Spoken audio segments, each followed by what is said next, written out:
चलो ધોરણ 9ના મારા વાલા બાળકો, કેમ છો દરેક બાળકો? મોજમાં? ઓકે, સરસ, વેરી ગુડ. હવે આપણે અભ્યાસ કરી રહ્યા હતા ધોરણ 9 અને એની અંદર સોશિયલ સાયન્સ, અને આપણો સબ્જેક્ટ સોશિયલ સાયન્સની અંદર આપણે ભણી રહ્યા હતા ચેપ્ટર 18, જેનું નામ હતું વન્ય જીવન. શું હતું ચેપ્ટરનું નામ? વન્ય જીવન. હવે છેલ્લે આપણે એવું કીધું હતું કે ભાઈ આવતા લેક્ચરની અંદર આપણું આ જે ચેપ્ટર છે પૂરું થઈ જશે, બરાબર છે? તો આ ચેપ્ટરનું આપણે માત્ર ને માત્ર 2 જ મુદ્દા બાકી છે. એક વન્યજીવ સંરક્ષણના ઉપાયો, અને બીજો મુદ્દો છે વન્યજીવ સંરક્ષણ માટે લેવાયેલા પગલાઓ. પગલાઓની અંદર અલગ અલગ જે પરિયોજનાઓ છે એની વિશે આપણે વાત કરશું. તો હવે પહેલો મુદ્દો જોઈએ, વન્યજીવ સંરક્ષણના ઉપાયો. એટલે હવે આપણે પહેલો મુદ્દો જોશું, વન્યજીવો. વન્યજીવ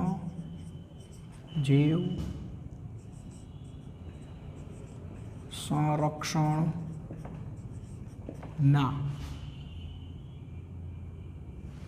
ઉપાયો. કયો મુદ્દો જોવાનો છે? વન્યજીવ સંરક્ષણના ઉપાયો. હવે જો પ્રાણીઓની આપણે સુરક્ષા જાળવી હોય, પ્રાણીઓને આપણે બસાવવા હોય, તો એને બસાવવા માટે આપણે શું કરવું જોઈએ? શું ન કરવું જોઈએ, પણ શું કરવું જોઈએ? તો એની આપણે આ મુદ્દાની અંદર ચર્ચા કરવાની છે. સ્ટાર્ટ કરીએ. મુદ્દો: જંગલ વિસ્તારોની જાળવણી કરી તેમાં ઉત્તરોત્તર સતત વધારો કરવા માટે લાંબા ગાળાનું ચુસ્ત આયોજન હાથ ધરવું જોઈએ. એટલે સૌથી પહેલો ઉપાય તો એ કરવાનો, જંગલ વિસ્તારમાં વધારો. જંગલ વિસ્તારમાં શું કરવું જોઈએ? તો કે સૌથી પહેલાં તો વધારો કરવો જોઈએ.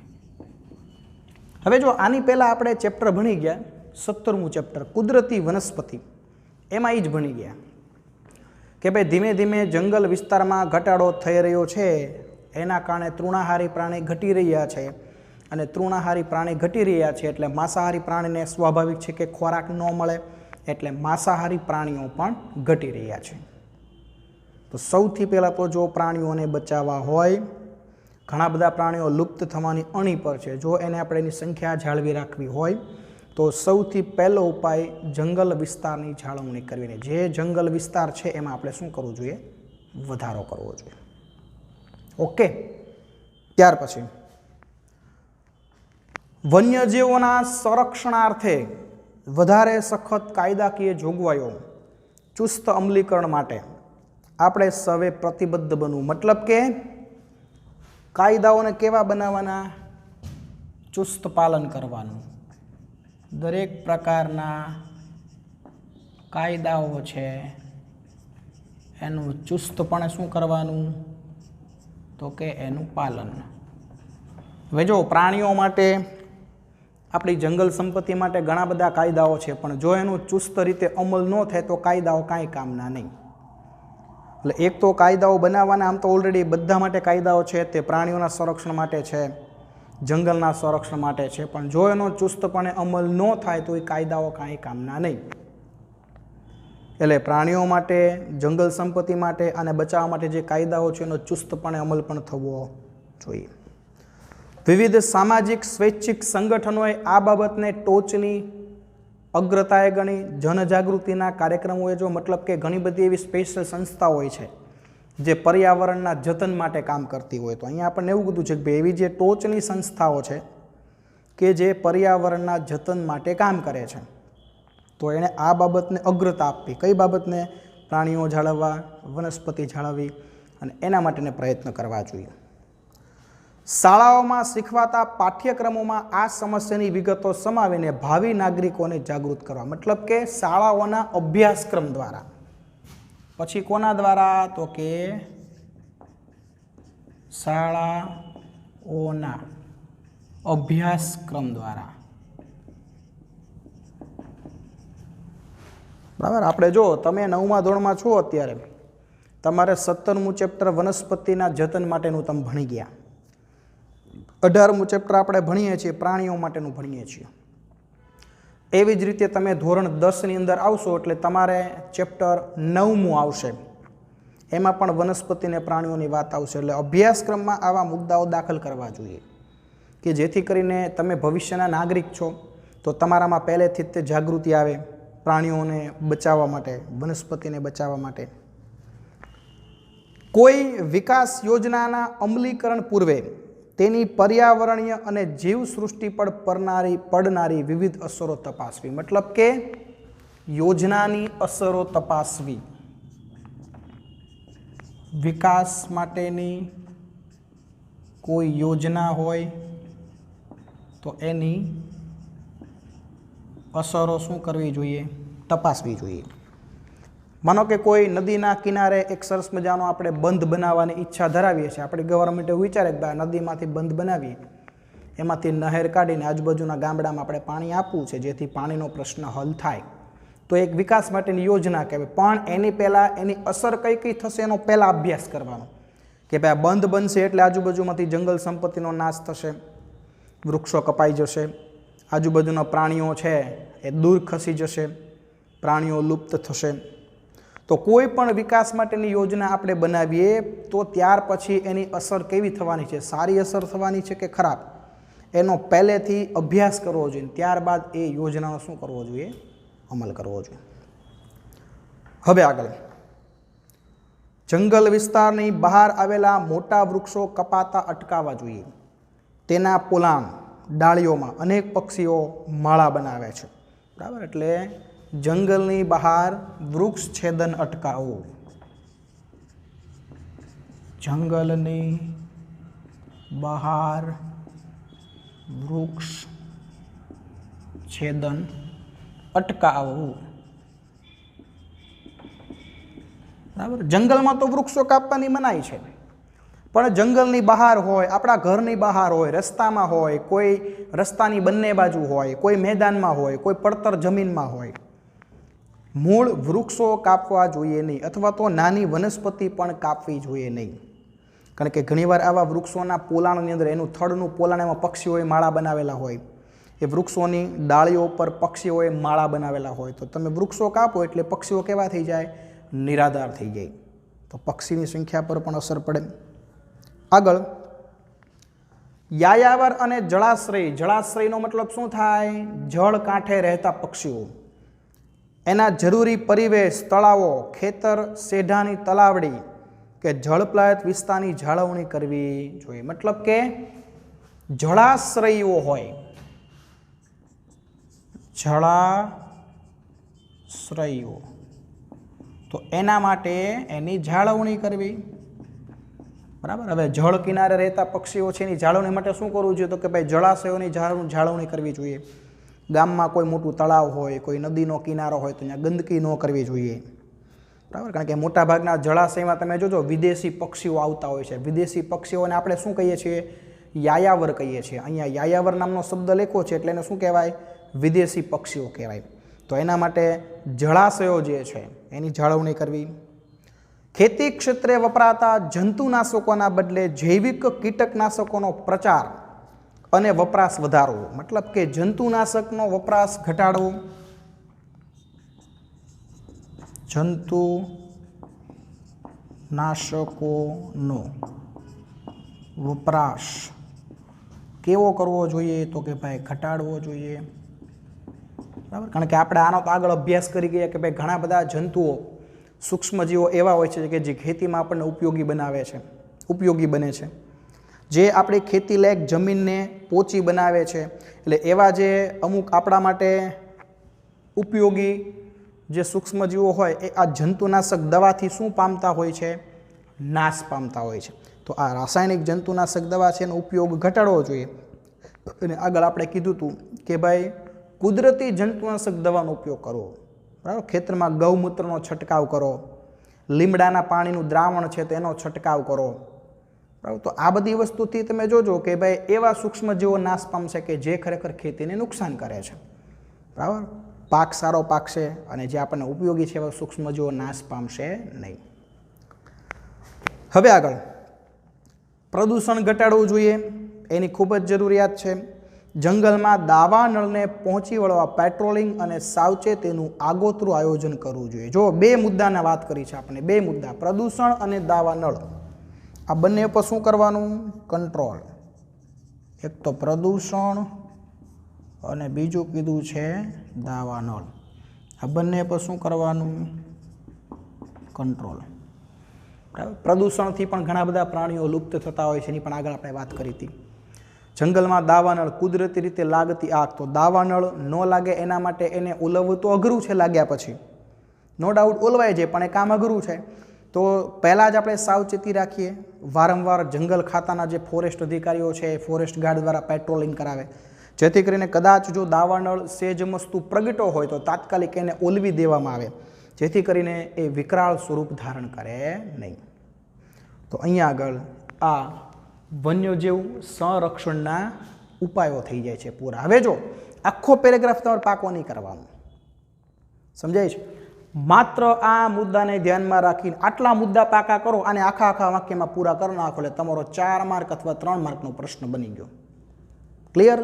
તો આ મુદ્દા છે તમારે યાદ રાખવાના છે. બોર્ડમાં જેટલા મુદ્દા લખું, જેવો હું લેક્ચર પૂરો કરીને બોર્ડમાંથી દૂર જાઉં એટલે એનો સ્ક્રીનશોટ લઈ લેવાનો છે અને એ બધા મુદ્દા ફરજિયાત બુકની અંદર લખવાના છે. ઓકે. હવે વન્યજીવ સંરક્ષણ માટે લેવાયેલા પગલાઓ, એટલે હવે આપણે પગલાઓ જોશું, બરાબર, કે ભાઈ વન્યજીવ સંરક્ષણ માટે લેવાયેલા પગલાઓ કયા કયા છે. એટલે હવે આપણે શું જોવાનું છે? પગલાઓ. ટૂંકમાં લખીએ છીએ આપણે પગલાઓ, એટલે તમને ખબર પડી જ જાય કે ભાઈ આ પગલાઓ કોના માટેના છે? તો કે પ્રાણીઓને બચાવવા માટેના છે, વન્યજીવો જે છે એને બચાવવા માટેના છે. તો જો અહીંયા કીધું છે આપણા દેશમાં પરાપૂર્વથી જ વન્યજીવોના સંરક્ષણના કાયદા થતા આવ્યા છે. આપણે તે ખાલી માત્ર અત્યારે પ્રાણીઓને બચાવવાનું કામ કરીએ એવું નથી. ભૂતકાળમાં પણ પ્રાણીઓને બચાવવાનું કામ થતું. જેનું સરસ મજાનું ઉદાહરણ આપ્યું છે. મૌર્ય યુગના મહાન રાજા અશોકના સમયમાં વન્યજીવોના સંરક્ષણાર્થે કાયદાઓ બનાવવામાં આવ્યા હતા. આ વાક્ય છે ટીક કરો, બરાબર. પ્રાચીન સમયની અંદર કયા રાજા? તો કે અશોક રાજાના સમયની અંદર શું બનાવવામાં આવેલું? તો કે પ્રાણીઓને બચાવવા માટે શું બનાવવામાં આવેલા? કાયદાઓ. પ્રાણીઓના શિકારને લગતા કાયદાઓ બનાવેલા. જો કોઈ પ્રાણીનો શિકાર કરે તો એને કડકમાં કડક સજા કરવામાં આવતી. એટલે આપણી સરકાર અત્યારે જાગૃત છે, કાયદાઓ બનાવેલા છે એવું નથી. પ્રાચીન સમયમાં પણ રાજાઓ અને લોકો પ્રાણી પ્રેમી હતા. એટલે જ તમે જુઓ રાજાઓ ઘણા બધા પ્રાણીઓને પાળતા, અને અમુક તો એવા પ્રાણીઓ હતા કે જેને આપણે જંગલી પ્રાણીઓ કહીએ છીએ, જેને તમે ઘરે પાળી ન શકો એવા પ્રાણીઓ રાજાઓ પાળતા. ચિત્તો છે, પહેલાંના જમાનામાં ચિત્તાઓને પાળવામાં આવતા. વિચાર કરો, ચિત્તો કેવો ડેન્જર પ્રાણી, અત્યારે તો ભારતમાં લુપ્ત થઈ ગયો, જોવા નથી મળતો.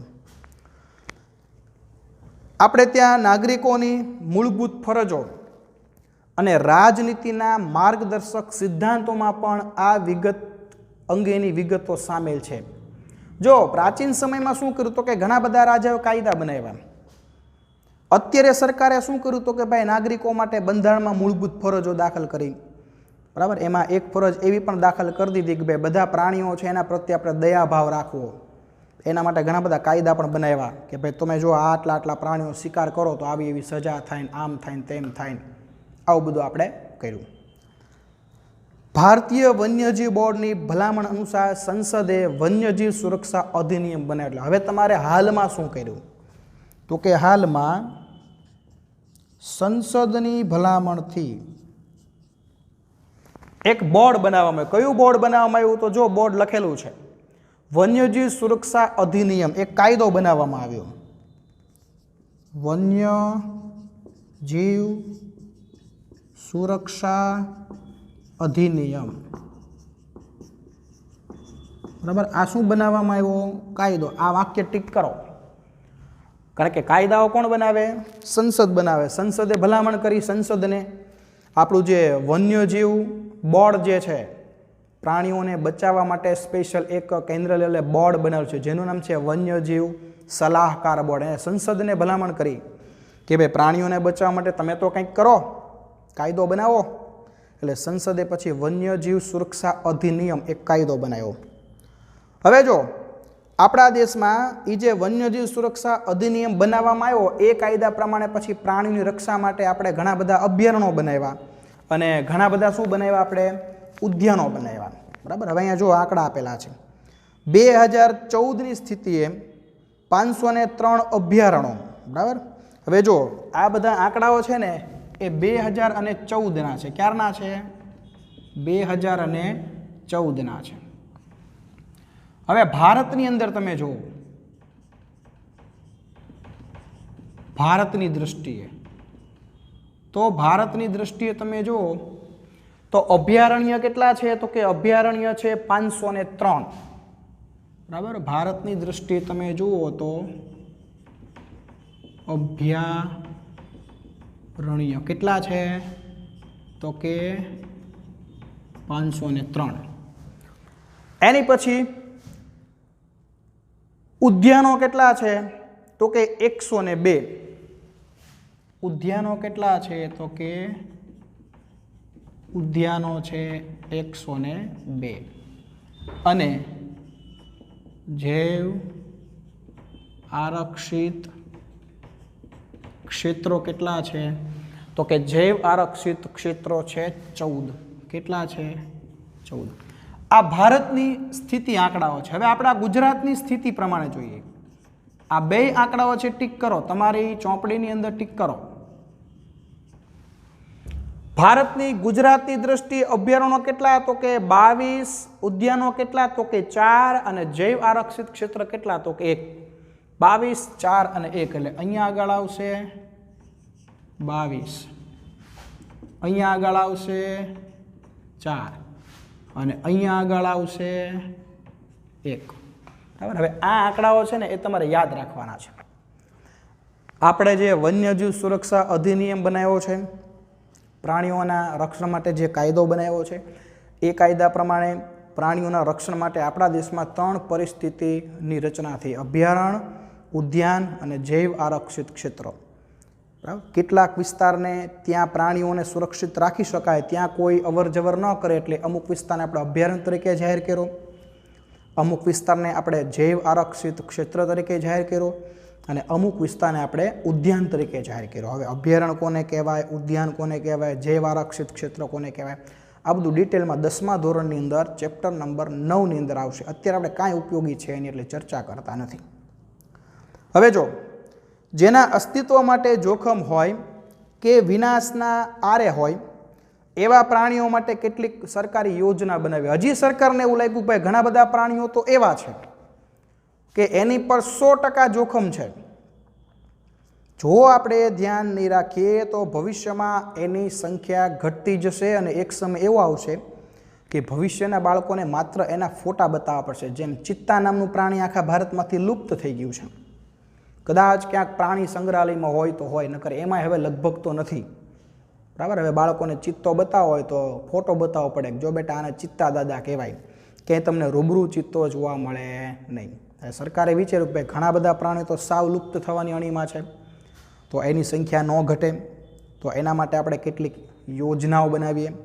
એટલે હવે કયા કયા પ્રાણીઓ માટે કેવી કેવી યોજનાઓ બનાવવામાં આવી એની આપણે વાત કરીએ. તો સૌથી પહેલાં વાઘ પરિયોજના વિશે વાત કરશું. મોસ્ટ આઈએમપી ટીક કરો. પહેલું જોઈએ છીએ આપણે વાઘ પરિયોજના. બરાબર. જેને અંગ્રેજીમાં કહેવાય પ્રોજેક્ટ ટાઈગર. જેને અંગ્રેજીમાં શું કહેવાય? Project tiger. હવે જો આ યોજના શરૂ ક્યારેથી, તો જો દેશમાં વાઘની ઘટતી જતી સંખ્યા અને શિકારના ભય સામે આ પરિયોજના 1973માં શરૂ થઈ. એટલે આની શરૂઆત થઈ 1973. 1973માં શું થયું? આની શરૂઆત. અને જ્યાં આગળ વાઘ રહેતા હતા ને એના માટે 9 વિસ્તારો આરક્ષિત કરવામાં આવ્યા. 9 વિસ્તારોને કેવા કરવામાં આવ્યા? તો કે આરક્ષિત. બરાબર. અને હાલમાં કેટલા છે? તો કે 48 વિસ્તારો છે. કેટલા? બરાબર, આરક્ષિત છે. પહેલા 9 વિસ્તારો જ્યાં વાઘની સંખ્યા હોય ને ત્યાં ફરતું ફરતું બોર્ડર બાંધીને એને અભયારણ્ય તરીકે જાહેર કરી દેવામાં આવે. હવે કોઈ પણ વિસ્તારને અભયારણ્ય તરીકે જાહેર કરવામાં આવે એટલે અહીંયા કોઈ વ્યક્તિ સરકારની પરમિશન વગર અંદર જઈ શકે નહીં. જો સરકારની પરમિશન વગર અંદર જાય તો એને સજા થાય. બરાબર છે. એટલે આવા પહેલાં 9 વિસ્તાર હતા. અત્યારે કેટલા વિસ્તારો છે? 48 વિસ્તારો. ધીમે ધીમે વધારો કરવામાં આવ્યો એમાં. એની પછી સરકારને એમ લાગ્યું કે ભાઈ હવે સિંહની સંખ્યા પણ જોખમમાં છે. એટલે એના માટે બીજી એક યોજના શરૂ કરવામાં આવી જેનું નામ છે સિંહ પરિયોજના.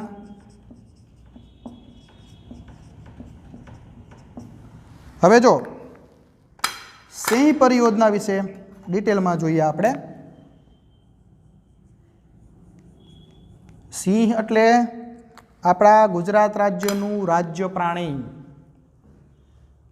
બરાબર. સિંહ એટલે શું છે? આપણા ગુજરાત રાજ્યનું રાજ્ય પ્રાણી. આપણા ગુજરાતનું રાજ્ય પક્ષી કયું? ફ્લેમિંગો, જેને આપણે સુરખાબ કહીએ છીએ. શું કહીએ છીએ? સુરખાબ, ફ્લેમિંગો. બરાબર, આ બધું યાદ રાખો. એક સમયે એશિયાઈ સિંહો એશિયા ઉપમહાદ્વીપના ઈરાન સુધી વિહરતા હતા. જો વિચાર કરો, એક સમય એવો હતો કે એશિયા ખંડથી માંડીને ઠેઠ ઈરાન સુધી સિંહની સંખ્યા જોવા મળતી. ધીમે ધીમે ધીમે સિંહ લુપ્ત થવા લાગ્યા. ધીમે ધીમે ધીમે સિંહની સંખ્યામાં શું થવા લાગ્યું? ઘટાડો થવા લાગ્યો.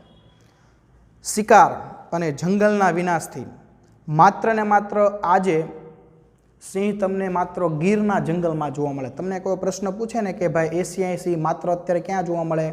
ગીરના જંગલમાં. સિંહનો શિકાર, કારણ કે સિંહનું ચામડું છે ને બહુ કિંમતી, સિંહના દાંત અને નખ બહુ કિંમતી. એટલે આ બધી વસ્તુનું આર્થિક રીતે પ્રવૃત્તિ કરવા માટે, બરાબર, આર્થિક વ્યાપાર કરવા માટે આની સંખ્યામાં શું જોવા મળી રહ્યું છે? ઘટાડો જોવા મળી રહ્યો છે.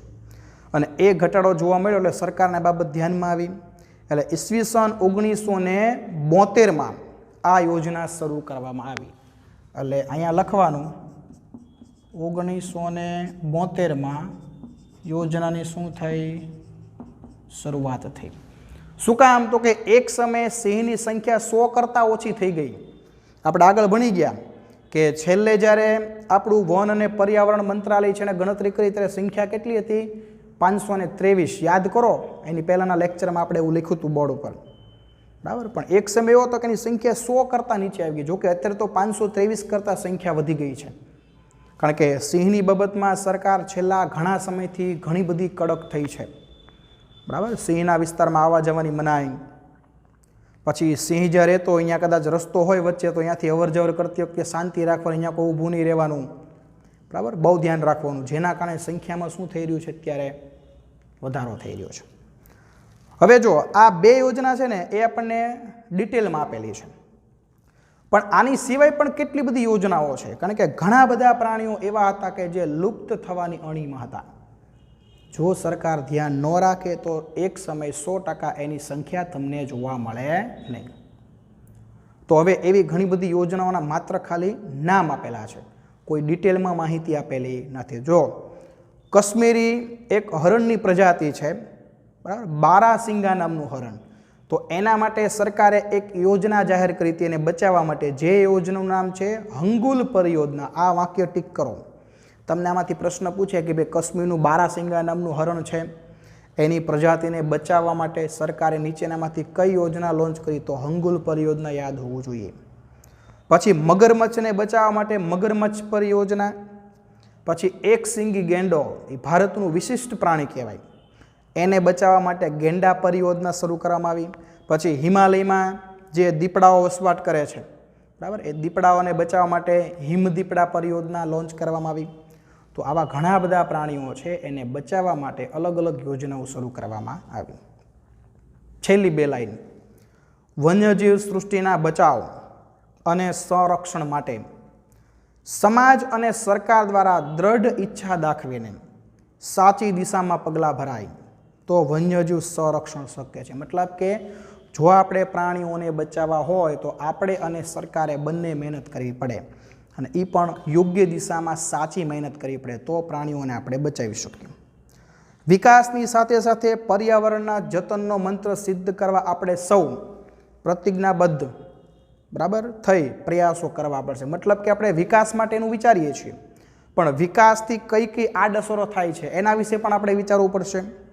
બરાબર, આપણે વિકાસ તો કરી રહ્યા છીએ, ઉદ્યોગોમાં આપણે કેટલો બધો વિકાસ કર્યો, પણ એના કારણે તમે જો પર્યાવરણ કેટલું બગડ્યું. બરાબર, પર્યાવરણ બગડ્યું એટલે તમે જુઓ કે ભાઈ વૃક્ષોનું પ્રમાણ ઘટ્યું, પ્રાણીઓની સંખ્યામાં ઘટાડો થયો. કારણ કે હમણાં જ આપણે ભણ્યા કે ભાઈ પ્રદૂષણ છે એ પણ પ્રાણીઓની સંખ્યામાં ઘટાડા માટેનું શું છે, એક કારણ છે. એટલે બધી જે બાબતો છે એને ધ્યાનમાં રાખીને આપણે વિકાસ માટેની યોજનાઓ બનાવવી પડશે. બરાબર, એ જો આટલું જાણવું ગમશે, મેં કોષ્ટક આપ્યું છે. બરાબર, કયા કયા ઉદ્યાન છે, બરાબર, કયા કયા અભયારણ્યો છે, જિલ્લો કયો આપણા ગુજરાતની અંદર, બરાબર, તો એમાં માહિતી આપી છે, પણ એ માહિતી આપણે કંઈ પૂછાતી નથી. એટલા માટે થઈ અને એના વિશે આપણે કંઈ અભ્યાસ કરતા નથી. તો અહીંયા સુધી આપણું જે 18મું ચેપ્ટર છે એ 18મું ચેપ્ટર આપણે કરી નાખીએ છીએ પૂરું. નેક્સ્ટ લેક્ચરમાં હવે એક નવું ચેપ્ટર આપણે સ્ટાર્ટ કરશું. બરાબર, નવા ચેપ્ટર સાથે મળશું. ત્યાં સુધી અહીંયા જે આ બોર્ડ વર્ક મેં કરેલું છે, હું જેવો દૂર જાઉં એટલે હું 5 થી 10 સેકન્ડ આ બોર્ડ આમ નામ રાખીશ. એટલે તમારે સ્ક્રીનશોટ લઈ લેવાનો છે. એ બધા મુદ્દા તમારે બુકમાં લખવાના છે. અને આજનું જે હોમવર્ક છે એ હોમવર્ક પણ તમારે નોટ કરવાનું છે. તો અહીંયા સુધી રાખીએ છીએ. આવતા લેક્ચરમાં ફરી પાછા આપણે એક નવા ચેપ્ટર સાથે મળશું. બરાબર, નેક્સ્ટ લેક્ચર લગભગ પરમ દિવસે હશે. તો ત્યાં સુધી આવજો, બાય, ઓકે.